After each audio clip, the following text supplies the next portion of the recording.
They say keep your friends close, but your enemies closer. Well, guess what? This is a division game, so we better keep the Arizona Cardinals super close. Behind enemy lines is going to start here in just a minute, but there's so many questions that I have, and not even just about this year for the Arizona Cardinals, but what does the future look like? What is the quarterback position like? Do they trust Rich Gannon? There's so many questions that I have about this team going forward.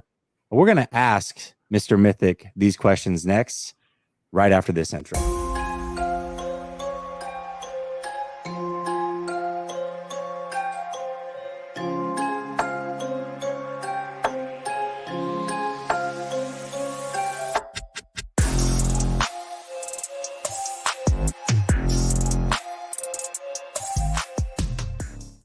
All right. Welcome back to Last Second Sports, where we are giving you our take down to the last second. And as I said, it is a behind enemy lines look at the Arizona Cardinals, and old habits do die hard. You can tell I'm an old school NFL fan because I called Jonathan Gannon Rich Gannon, old quarterback for the Raiders, by the way. I know it's Jonathan Gannon, just a Freudian slip. My guy, Mythic, thank you so much for joining me, man. How's your night going?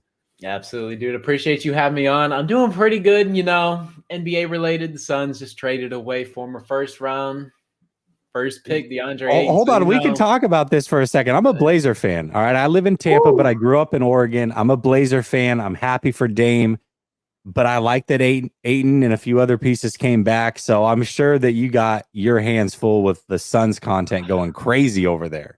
I just made a video right now talking about it, and man, I don't know how I'm feeling, but like looking at the Blazers, you guys got set up so nicely. You guys are like so set up. You got some first round picks, a 25-year-old center. You got Scoot Henderson. Like the future just looks so good, and you kind of know what you get out of DA. It's like the 18-10, and then he has a bigger role coming soon. So I'm gonna be very tuned in to the Blazers. It's kind of like the Nets, how I am. I don't know if I'll be as attached.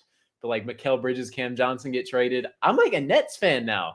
I love Mikal. I love Cam. So I'm like, every time they win or Mikal drops 30, I'm like, let's go, dude. And then the Nets made the playoffs. I was rooting for him. And I feel like I'm going to be like the same way with DA. And man, Dame to the Bucks. How are you feeling? You like it?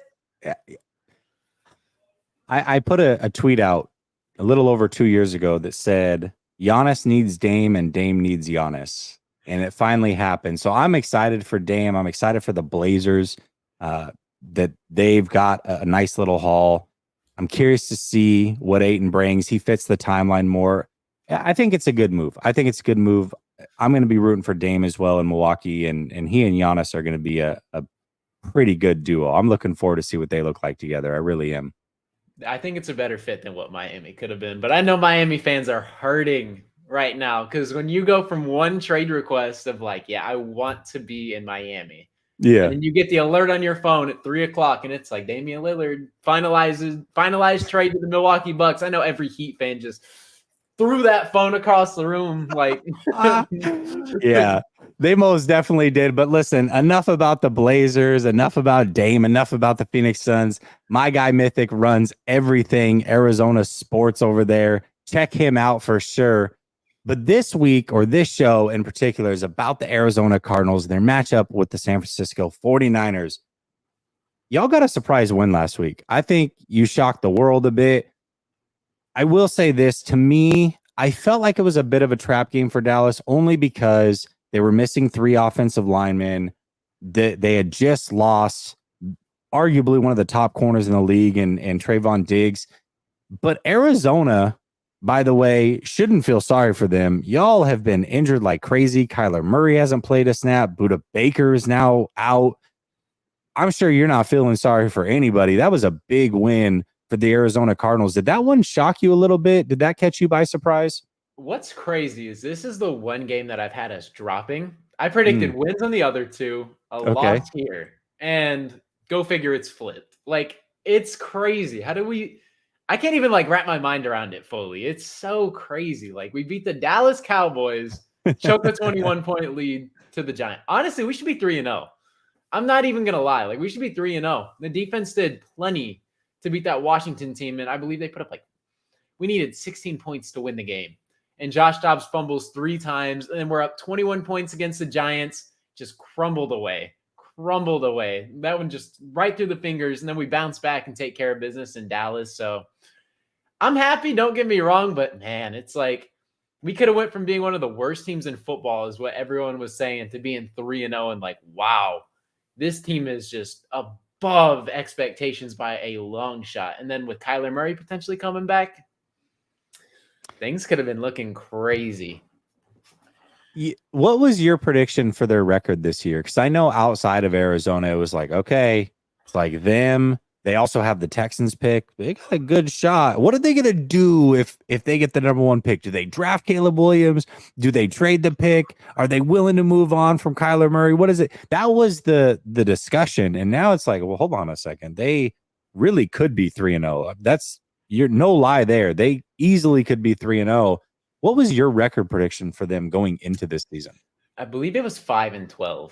I didn't have like crazy high hopes, but I was like, we're going to knock off some of the teams because we play teams like the Texans, the Rams. Yeah. I thought were going to be one of the worst teams in the league. And then I was like, either we're going to beat Seattle or the 49ers. We're going to shock one because it's a division game. Division games are stupid the way they work.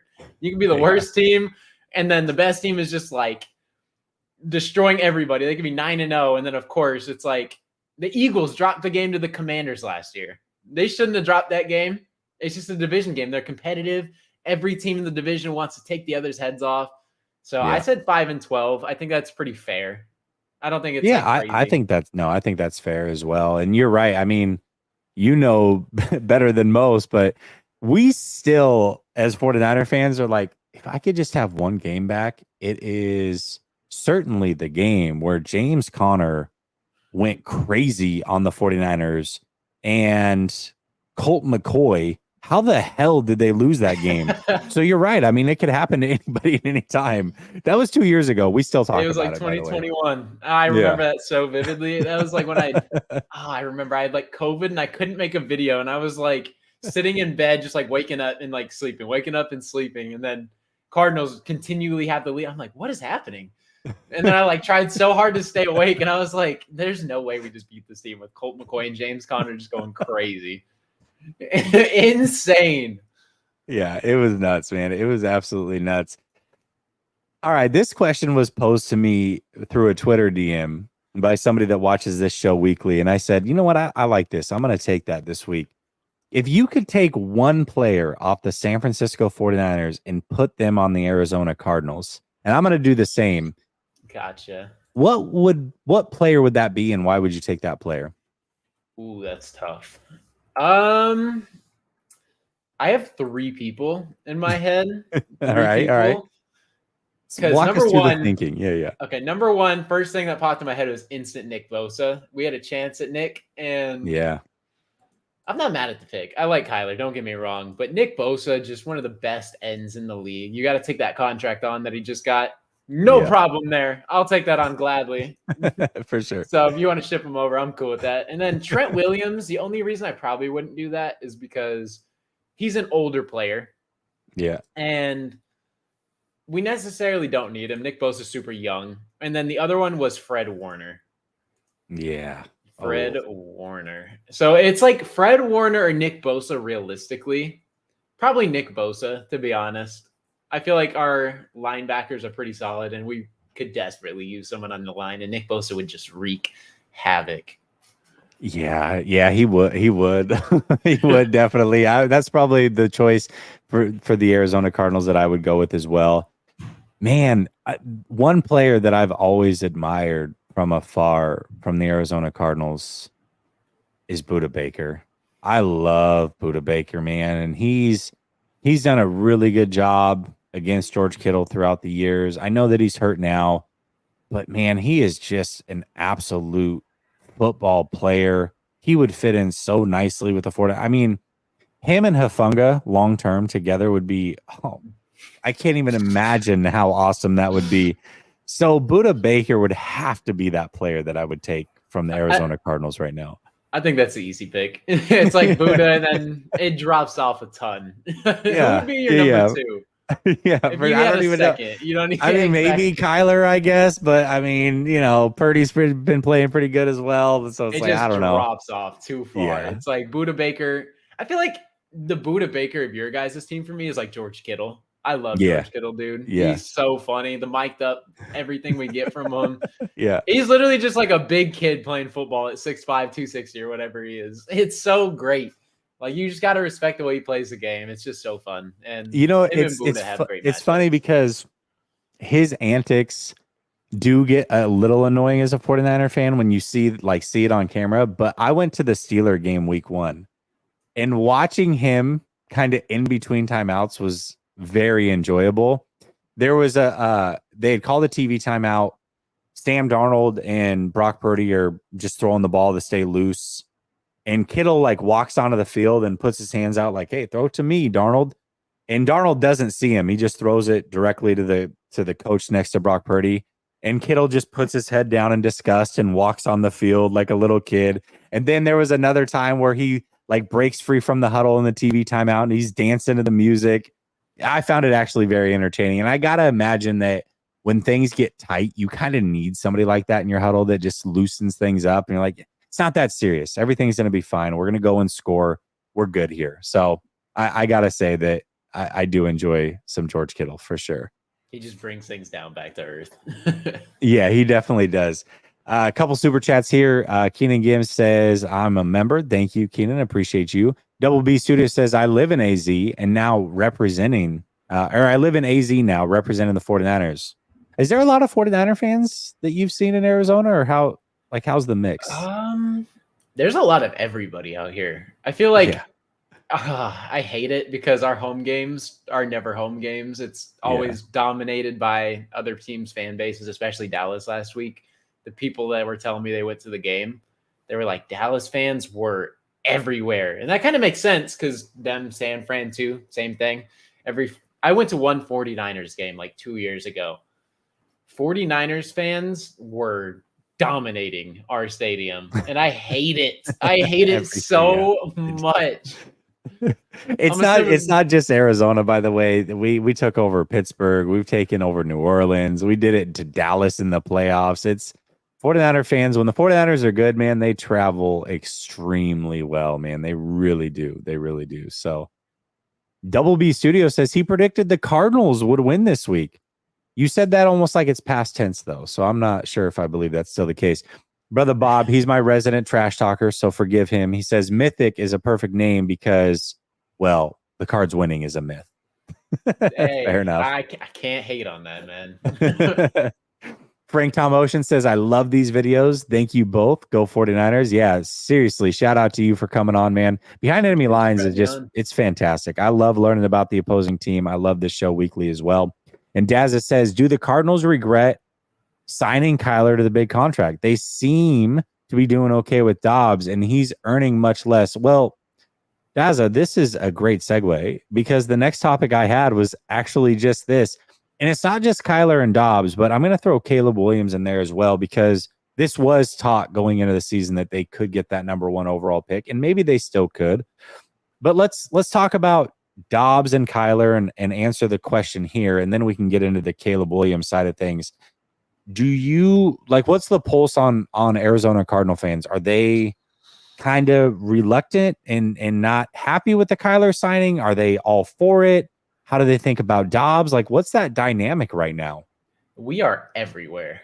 Every Cardinals fan has a different opinion, and you could ask someone else and they will give you a different answer. Okay. It varies. Like you said, Caleb Williams, a lot of people want him, seeing what he's done at USC. He's been transcendent, but I think people are very recency biased when they don't see Kyler play. Because at one point he had us with a 7-0 record, and then he got hurt. And then we lose that Packers game, if you remember, where AJ Green just doesn't turn around for the ball. It's picked off. I remember that. Yeah. And then Kyler gets injured that game. Then we're rocking with Colt McCoy. We drop a couple games. And then Rodney Hudson, our best center, he's out for half the year. And then things just take a dip. DeAndre Hopkins goes down. Recency bias is crazy, though. One of my AZ Cardinals content creators. He did a poll talking about who would you rather have, healthy Kyler or Josh Dobbs right now. And I told him, because the poll was like 80, like 2% to 18% or something. 82 for Kyler, then the rest for Josh Dobbs. And I was like, you're gonna, if we lost that game, I promise you, it's 98 to 2% or like 99 to 1%. Like no one is looking at Josh Dobbs if we're 0-3, but he pulled off like the craziest upset of last week. So you're going to have a little people ride. But I'm like, if he wins against the 49ers this week, the amount of people who are going to be like praising Josh Dobbs and needing Josh Dobbs in the game. Because if Kyler drops the game after Dobbs beats the Niners and the Cowboys, it'll be a disaster. If Kyler drops the game, it is a disaster. And I'm like, thank God I'm not the GM or the coach right now having to answer these questions, because Kyler Murray's he's able to be activated after this week. So his first game back would be week 5 against the Bengals. I'm a big Kyler fan, personally. I don't regret the signing, but this new organization has not been so kind to many players drafted by our former GM, Steve Keim. You know him? Yeah. Oh, yeah. Unfortunately, I know him too. Yeah. He's kind of wrecked this organization up. Isaiah Simmons shipped out for a 7th-round draft pick. He has no love for anybody drafted by Keim. He has no problems cutting you. So Isaiah Simmons getting shipped for a 7th. Yeah. I feel like he's just like, listen, you don't fit our scheme. You're not the kind of football player we're looking for. You show any signs of laziness. And there's one clip that surfaced like the week before he even got traded. They're like, could this be a play where Isaiah Simmons gets shipped out? I'm like, there's no way. I wake up, Isaiah Simmons traded for his 7th. So I'm like, okay, he really has no love for any of the players, dude. He has no attachments. I don't blame him. Well, hopefully he's attached to Zaven Collins, because I like Zaven Collins, man. I like him. What are your thoughts on him? You don't seem as high on him. Okay, coming out of the draft, I was angry. I was not having it. I will be so honest. And the new regime kind of has Zaven Collins playing really solid when he's playing. I like what I'm seeing out of him this year, but the past 2 years, I don't know. I'm like iffy on him. Yeah. He's it's tough. I was really high on him coming out of the draft, and so maybe there's some of that bias there as well. You know, I haven't really put a lot of eyes on him. This week I did, and I was like, oh yeah, no, he's playing good. But the first 2 years it did seem to be kind of hit and miss. So I don't know. I got a soft spot for him because I did like him a lot coming out of the draft. So that's how I am with Najee Harris, dude. He's not having a good year at all. But that's who I wanted the Cardinals to draft. Yeah, he's just not explosive, really, is what it comes down to. He just doesn't have the explosiveness, I think, to be an elite running back in the NFL. You know, he's kind of like Zeke when Zeke got older, which is not good. You don't want to be that. You don't want to be that guy. Yeah, you can't get past that first level. There's not much. Not great. Okay, so what was your thoughts going into the season about the potential of Caleb Williams coming in? Like, let's say Arizona had. And they still may, but I doubt it at this point. They do seem to be, the Bears really seem to be trending towards this at this very moment. Maybe the Broncos, but let's say they get that number 1 overall pick. What would you prefer them to do? Do you say, hey, just take the transcendent talent, figure it out later, get rid of Kyler? Or do you say, hey, use this opportunity, keep Kyler, trade for everything under the sun and build around him? Where would your head be at with that one? Personally, I want to trade it, because imagine what you're going to get for the number 1 pick, transcendent quarterback who everybody in the league would love to have if they're not already set. Every rebuilding team gonna want that. So I'm like, imagine the 1st-round picks we're gonna get. And I hate to bring this up, but the Trey Lance trade up, they gave up a haul. And what was that, number 3? That was for number 3. That was to go from 13 to 3. And look at, I mean, shoot, even the Bears got a pretty good haul this last year. They got a premier number 1 wide receiver and more. 2 first-round picks, like a 2nd-round pick, a 4th. Like, they got a lot too. And who knows? Maybe the Bears are the team that picks up the phone and makes that trade with all these assets they got, dude. I'm praying we get that 1st overall pick, because I'm hoping the Texans fall to where we can get Marvin Harrison. I want Marvin Harrison so bad. I think he would fit so nice with Kyler. And then if we can get that 1st overall pick and just ship it off, the haul we're going to get back is going to be ridiculous. Like, I don't know what we need, but looking at what the Bears did too with DJ Moore and all those picks, I'm like, what could we even get? Like, what is a team willing to give us And what do we even need at that point? I'm like, we can definitely get a like elite level player with picks. And I'm like, I'd rather have that when we have a quarterback under contract that we've seen can win football games and kind of just build around them instead of restarting. I tend to agree with you. Like, imagine let's put Chicago in that position for a second. You guys already have the Texans pick. That's going to be probably a top 5, top 7 pick, right? Yeah. You trade the first overall pick, you get Chicago's pick, and you go get that Panthers pick. You're going to have 3 top 10 picks, maybe 3 top 5 picks. Really, that's a possibility. And probably a future pick or 2 on top of that. I mean, how do you say no to having 3 top 10 picks? That would be crazy. You could trade back, recoup more. Like the possibilities are endless. So yeah, I don't know. I think there's a lot of people that look at Kyler and you either believe in Kyler or you're just completely out. And I think a lot of people kind of heard the contract thing with Kyler and about studying film. And when that came out, that really put people off. Some of his teammates have come out and said some not so glowing things about him. I think a lot of that had to do with Cliff Kingsbury as well. I just don't think Cliff Kingsbury is a very good coach. Certainly, Absolutely. I hope Kyler after the injury is because he hasn't been perfect by any means. I hope that he's kind of watched, sat on the side and really kind of honed in the mental side of the game. But Kyler, from a talent standpoint, I mean, there's not much that he can't do. He's got a big time arm. He's extremely fast. I mean, he's just got to ring it in. 2 years ago, he was a bona fide top 10 quarterback and ascending, right? It's interesting because 2 years ago, he was kind of what Jalen Hurts was going into this year, where it's like, oh, this guy, top 7, and he's improving. He's going to be, and then he fell off a bit. I think the talent's still there. If he can get the mental side down and maybe this time away might be the best thing for him, he can come back with a vengeance. I agree with you. I would trade those picks and not look back for sure if they get the number 1 pick. So I feel like a lot of people too, like within the new regime, kind of believe in Kyler. That's just from the outsider perspective. I can't speak on what Jonathan Gannon and Monty Austin-Ford are evaluating and like what they believe, because you still need to see him on the field coming off an ACL tear. But for sure, off past film, it's hard to not look at him and be like, wow, this guy can make every throw. He has a great like ability to get outside the pocket and extend plays. And on top of that, he can scramble and kill you. He can pick up 60, 70 yards on the ground easily if he really wanted to. And I feel like you're right. A lot of it was Cliff. People don't really realize how big of a problem Cliff was. In the first meeting that we heard players come back this season, I think it was DJ Humphries. He was like, yeah, the new regime doesn't allow players to be 5 minutes late. I'm like, bro, what? That was a problem in the NFL, like the best league possible of talent. You're letting players just walk all over you and be 5 minutes late. Like, come on. Like, it just shows that there's like no respect there for Cliff. And I feel like Jonathan Gannon is commanding it, even though he's like super goofy. And a lot of people are saying he's like the new Nick Sirianni. I love him. I love Jonathan Gannon. And it feels like a lot of people respect him. And throughout 3 games so far, it looks like the team is fighting. And then, I got to say, I'm a little surprised by that. To me, I looked at Philadelphia. They lost Shane Steichen this offseason. They lost Jonathan Gannon. Shane Steichen, I think the world of. Gannon, I thought at times kind of held the Eagles defense back. They're supremely talented.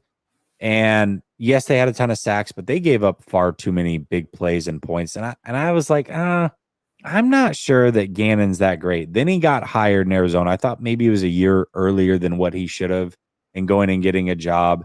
Felt like Arizona seemed a little bit desperate. Nobody else wanted the job for whatever reason. So they're like, all right, well, Gannon, here we go. And then you see the cheesy stuff and you're like, oh, this guy sucks. But 3 games in, man, he actually has galvanized those players. They certainly are playing way harder than I would have ever expected. And maybe just being slightly better than Cliff Kingsbury's enough. Like, Cliff Kingsbury was awful, absolutely awful. And it's showing right now. Gannon might be okay. He might actually be okay. Yeah, I'm liking what I'm seeing so far. And it's 3 games, but the fact that this team is rallying around him and a team that was supposed to be the worst in the league, the fact we're even competitive and have a chance at being 3-0, it has me believing a little more, and I'm pretty optimistic for the way the future's looking. Yeah, absolutely. Hold on. I think we got that one.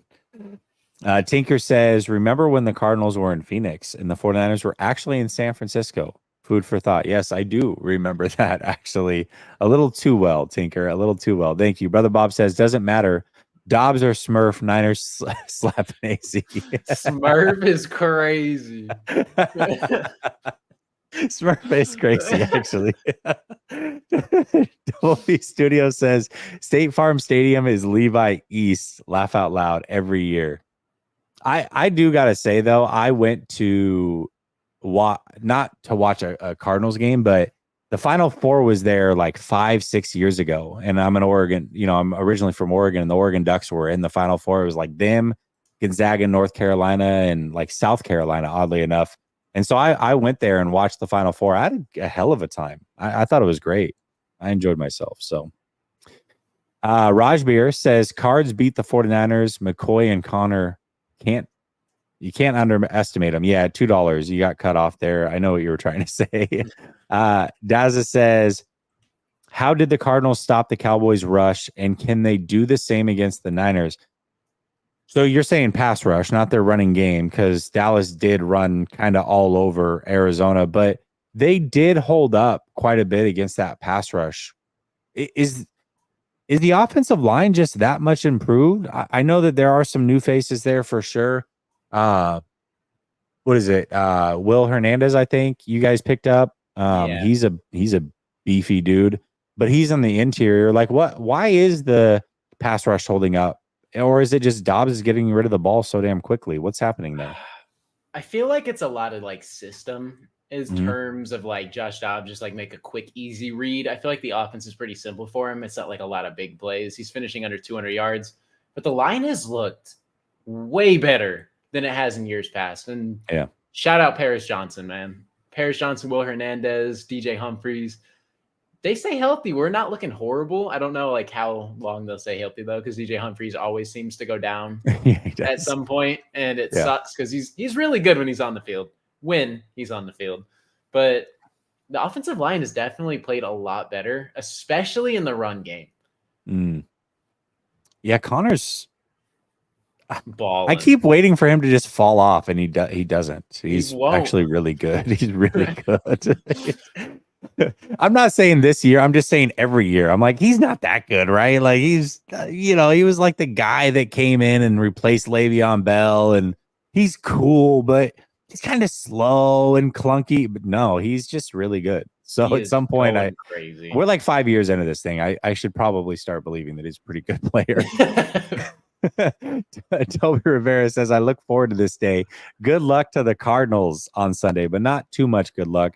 Tinker's becoming a member. Appreciate you, Tinker. Brother Bob says, Nails talking ish to not even week 4 in draft talk. I got you. All right. Jeez. He's just like relentless on people. I love it. Double B Studio says, Murray played quarterback like he does Madden. Scramble. I mean, he's kind of fun to play with on Madden. He's very fun. Yeah, you meant pass rush. I picked up what you were laying down there. I appreciate you. All right, what is one player in Arizona? I want to say this too.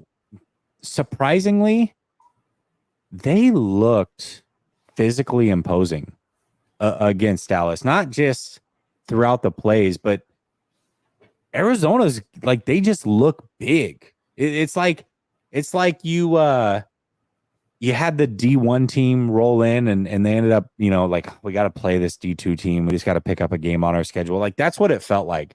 They were just bigger than Dallas, more physically imposing. I don't know if it was the all red unis, but that actually kind of surprised me a little bit. But there's a lot of players that most people probably don't know on this team. Usually there's a young player or two on every team that diehard fans know about and diehard fans are very excited about. Who are those players, or who is that one player on Arizona that we may not know now, but we may know more about Sunday? And if not, then in the upcoming years, you're very excited about on this Cardinals roster. That is so tough. I am a huge fan of Kaiser White, middle I love Kaiser linebacker. White. Yes. He flies across the field and he makes Number plays. 7, He right? hits hard. Yeah, dude. He's everywhere. He is Everywhere. everywhere. It's crazy. Like I had like expectations for him. I'm like, okay, he's gonna be better than Jordan Hicks was a couple years ago. He's gonna make plays. He's not gonna allow whatever. He will pop you. He fills gaps. He stops He's good. everything. He contains QBs. He flies in coverage. I'm like, bro, Kaiser White, great addition. I love it. Like I subbed on it. I'm not gonna lie. In terms of what he's done on the field and production, he is transcended way higher than my expectations. I'll be so honest.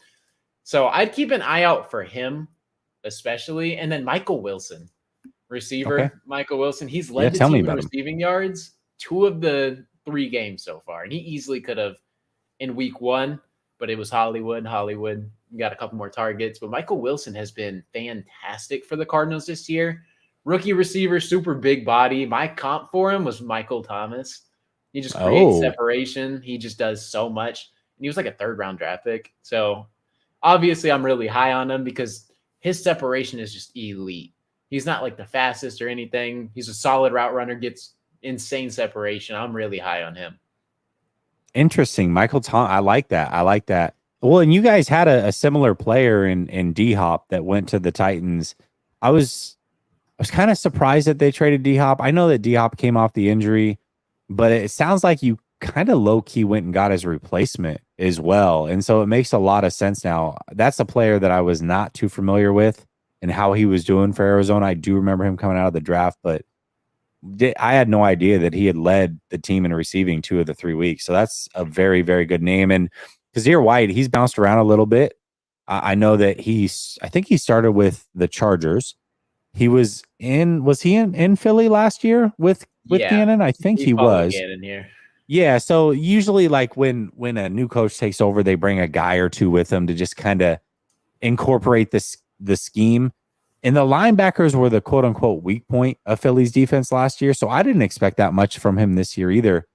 I was watching him on Sunday and I was like, who the hell is this dude? He is really freaking good. Is it like, who is it? I'm like looking him up. I'm like, really? It's Kazir White? No way. That's the same guy. I don't remember him being this good at all. And again, looked physically imposing, was sideline to sideline. He just looks like a completely different player right now. I was actually shocked by that as well. Very shocked. Yeah, he's going crazy. And I don't know what it is, but we just look super physical, like you said. Like we just look bigger on the field. We're imposing as like actual threats. Like we're out muscling people. We're out doing everything. It's like, is this Cardinals football? Like we're physical. We're physical. And then Buda Baker's not even playing. So when he comes back, we're gonna be popping even more. Like it's just the optimism for this team for me is like through the roof. And I don't know how many wins we're gonna get, but it's making it exciting to tune in, to say the least. Yeah, it just doesn't seem like they're going to be down as long as what we might have once thought, especially if they do get the high draft pick and they're able to trade it. When is Buda Baker supposed to be back? I know he's on IR, so I heard like mid-October, which kind of sucks, but probably like week 6, week 7, I hope. I think is the date that people are saying he can come back. It's a hamstring, so those are tricky.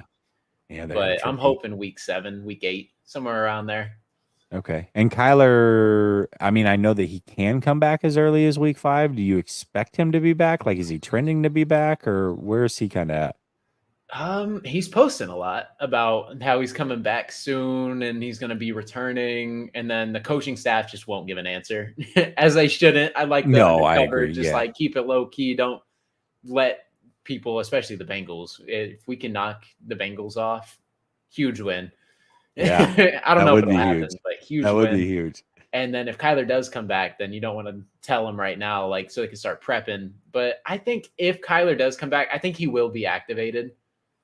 But I'm not sure if he'll play right away. So if he doesn't play week 5 against the Bengals, I'd say he comes back like week 6 against the Rams or the Seahawks. Come back in a division game, just like get practice reps, get comfortable, make sure your knee's good.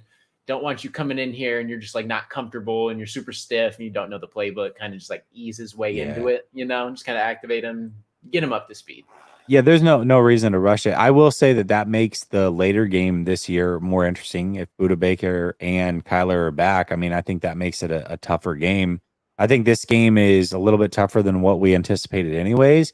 But I think that later game does become even more interesting if those two, because those are two very good dynamic players. So I'm curious to see how this plays out. We'll have to link up then as well. But injury report, other than Baker and Kyler. I know that Zaven Collins did leave that game last week. I don't know what his health is looking like. What about the rest of the team? Like, are they relatively healthy going into this week outside of those two, or what is it looking like? I believe so. I feel like we've lost two of our defensive tackles, which sucks. They're not super big names, but like Carlos Watkins, LJ Collier, like just fringe players who make plays. And then I'm not sure, but someone said James Connor's on the injury report, which don't like that. Don't like that at all. He's been the offense. I don't know if that's true. I'm not 100%, but I heard James Conner on the injury report. But outside of that, I think we've been relatively healthy, which is good because never want injuries. No, definitely not. No, definitely not. Okay. What do you think if Arizona has one path to winning this game? What would the key to victory be? Like if we look up on Sunday and Arizona upsets the 49ers like they did Dallas, what is the one thing that you think happened in that game that went right for Arizona to win that game? Okay. I think we're going to have to force turnovers. The 49ers have been fantastic in not turning the ball over, and Brock Purdy is out here driving a Ferrari right now. It's hard to make mistakes. Brock Purdy, I can't say it because Brock Purdy's not trash whatsoever. Brock Purdy has came in this offense and played better than almost any quarterback who's played here. Jimmy Garoppolo, I'd say he's played better than Jimmy G did. Yep, for sure. I'd say he's played way better than Trey Lance did. I'd say everybody. I don't even want to dive into like the 15 backups you guys rotated through from like 2018 Nick Mullins, CJ Beathard, CJ Beathard. You got all those guys. And then Brock Purdy, Mr. Irrelevant, comes in here and he is just operating at such a high level. And it's hard to just like look at him and be like, wow, like this guy is special. Like he's coming in here. And although he has all these weapons, no other quarterback that has played there has been able to like play at the level. I classify him as being 10-0. I don't want to count that playoff loss where he went out. For sure. I say he's 10-0 as a quarterback. And if the Cardinals can knock off basically an undefeated quarterback, that'd be so huge. But the Niners are so scary, and we're going to have to find a way to give this offense possessions because the 49ers can run up a score so quick. They can. And even if it's through the run game, the pass game, like you guys have one of the best running backs in the league. I say it all the time. Lions top 5, George Kittle top 3 tight end, and then receiving core you got Debo, Brandon Ayuk. I don't know if he's playing this week, but if he plays, the offense is crazy, and then the defensive side of the ball, man, it's gonna be hard to get things moving. Yeah, it most certainly will, but you know, I would say for the 49ers side of things, I mean, talent should win out, but they can't let Arizona hang around. I'll say that is the biggest thing for me, because if you give the Cardinals confidence coming off of that victory, the longer you let them hang in this game, the more they start to believe like, oh, we can do this. And Arizona is physical. We talked about it earlier. They're very physically imposing, which was a bit of a shocker for me. And that's what the 49ers do. They're kind of the big bad bullies on the block. So they've got to make sure that early on they are letting Arizona know, like, that was cool what you did last week, but we are not the Dallas Cowboys. You're not going to come in here and punch us in the mouth, and we're not going to backtrack. We're going to give it right back, and you don't deserve to be on the field with us, not yet anyways. I think that's the approach that the 49ers have to take, especially having 10 days of rest going into this. They just can't let Arizona hang around, because if you do, sometimes bad teams creep up on you and they win games. And Arizona proved that they could do that last week. They've been close in all 3 of these games. They have confidence. They've got and they should have confidence right now being in all 3 of these games. Possibly could be 3-0. Don't give them that confidence early in this game. Don't go into halftime with a 3-point game and them getting the ball back type of thing. You've got to establish this dominance early and put this thing away is what I would say for the 49ers. Absolutely. And it sucks to say because you guys could easily do it. And this game could be like 21-6 at halftime, or it could be 14-10. So That's what worries me, because the 49ers have actually allowed some of these teams to hang around. The Rams game was Pittsburgh, not so much, but the Rams game, very, very close up until later in that game, third quarter, fourth quarter. The Giants were hanging around through the first half. So Arizona could hang around based on how they've been playing and how the 49ers have been playing. And then in the second half, the 49ers have been taking off. I do think that talent should win out regardless. But why even don't play with fire? Like, you're eventually going to get burnt if you let some of these teams that aren't as good as you hang around. You just got to put them away early. So we'll see how they do it this week. Tinker comes in and says it's because the Cards build a team to be at the top of the NFC West. And to do that, you got to build a team to beat San Francisco. That's why Dallas got beat. That is a very good comment. And you're right. I mean, when you build teams, you build them to win your division first. And the 49ers are very physical. You've got to kind of match that physicality. You've got to have a mobile quarterback. That is exactly what Arizona is starting to put together. And it's only year one with Gannon. I mean, give him 2 more years to kind of build this team and put it together. Arizona is interesting.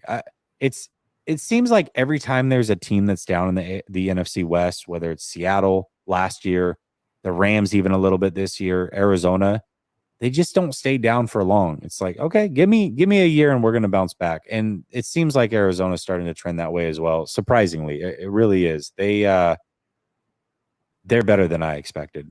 Brother Bob says Smurf will play week 5 because Bosa's knocking out Dobbs. Jeez.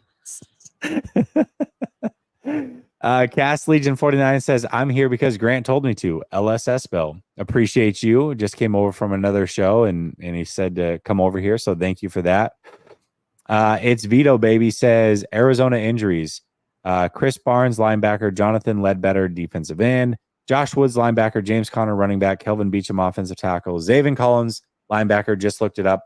Yeah, I think most of those guys are well, technically questionable, but Zaven Collins, I believe, is a full go. James Conner was limited. I don't know about the other guys, but I would imagine that most of these guys play, but that's a lot of players on the injury report. Tinker says 73-6. I'm kidding. Totally kidding. And then Dazza says Debo didn't practice today and Ayuk is coming off of an injury. Can the 49ers win without both Debo and BA? Can they win? I mean, I think as long as Christian McCaffrey's in and Kittle, they can still get the job done, but that's not ideal. BA is going to play for sure. I think BA plays for sure. Was limited last week, right? That I don't remember him being limited. They talked because he played the full game against the Rams, and so that was one of the things that they talked about was they wanted to make sure that they gave him a bit of rest leading up to that game last week. That's what it was. And then throughout the game. So it was more just he needs some rest. Ayuk, I would be shocked if he doesn't play. Debo's ribs are sore from the last game, but again, they played on Thursday night. I really think both of them are going to be there. If both are out, things get interesting. I will say that. Christian McCaffrey's the key cog to this offense, though. As long as Christian McCaffrey's there, I feel pretty good about it. But, I mean, that's a lot of talent. So I would prefer those guys are both playing. Both on the field. All right. Mr. Mythic AZ, give me your score prediction for this Sunday's game. See, I want to be optimistic. I really do. And I'm going to keep it optimistic for now. Okay. Obviously, things could get very ugly and things could be very close. So I'm going to say the Niners do take it, which stake to the heart hurts to say because diehard Cardinals fan, but I'm going to say the Niners take this one 24-17. Ooh, I like it. One thing I will say is the NFL is so disrespectful. 14 points for any team. That's so many points to just give for any team. The 49ers are great. Arizona, though, is better than what I thought. If I was betting, I would take Arizona plus 14. 14 points is a lot of points to lay down. 49ers have gotten themselves into this thing with Brock Purdy and Christian McCaffrey where they just show up and score 30 every week. So it's hard for me to say that they'll score less than 30. But if Arizona's going to cover, that means they've got to score quite a bit themselves. So this one's tough for me. I'm going to go 49ers 34, Arizona 23. 34-23. So Arizona's going to cover. They'll lose by 11. 49ers get over their 30. But yeah, I think Arizona, like I said, when they play later in this year, I'm very curious to see how that game goes. I'm curious to see how Budda Baker bounces back. I'm curious to see how Kyler Murray bounces back. But the 49ers should win this game, right? Like this is a game they've got to win. And if they don't, Arizona, man, okay, we're starting to talk very differently about the Arizona Cardinals. If they beat Dallas and San Francisco back to back weeks, it's a whole different story. So that would be two of the top 5 teams in the league, knocked crazy off by the Cardinals. So things get a little spicy. Yeah, most definitely. Dazza says supposedly Debo has a knee injury. Ooh. I don't know if this means anything, but he was on Up and Adams with Kay Adams. He seemed to be all smiles. I think he's going to be okay. I wouldn't worry too much about Debo. We'll see. Tinker says limited CMC. Nah, dog. You better hope he's limited. Oh, I do. CMC really is. I mean, dude, he's what makes it tick over here for sure. Fantastic trade last year. I remember being at the Cardinals game. It was like Cardinals Saints and high horse because we won the game, and then look at my phone notification. Christian McCaffrey traded to the 49ers. I'm like, bro, we can't have a good day. Just a complete good day. It's just something's got to rain on it, dude. Yeah. Absolute trash for you guys. It was interesting because a lot of 49er fans were they thought they gave up too much. And I was like, I don't know, man. Christian McCaffrey's a game changer. At that time, the 49ers were only scoring 18 points a game. Immediately he came in, even with Jimmy G, and they went straight up to 26 plus a game. It was a big difference. They have not lost. So they traded for him when they played the Chiefs last year. I believe that was like week 5, 6. After that game against the Chiefs, they have not lost a regular season game or any game with Christian McCaffrey that a quarterback finished the game. So the Eagles game aside, Christian McCaffrey was 5-0 with Jimmy G. He's undefeated with Brock Purdy as well. It's absolutely incredible. He was a definite game changer for sure. I'd say he's the best running back in the league. I really do. When healthy, he's the best. It's him or Nick Chubb. Yeah, and dude, Chubb, that was a violent injury, man. Taylor, I mean, he had the one good year, but Saquon can't stay healthy. I think you're right.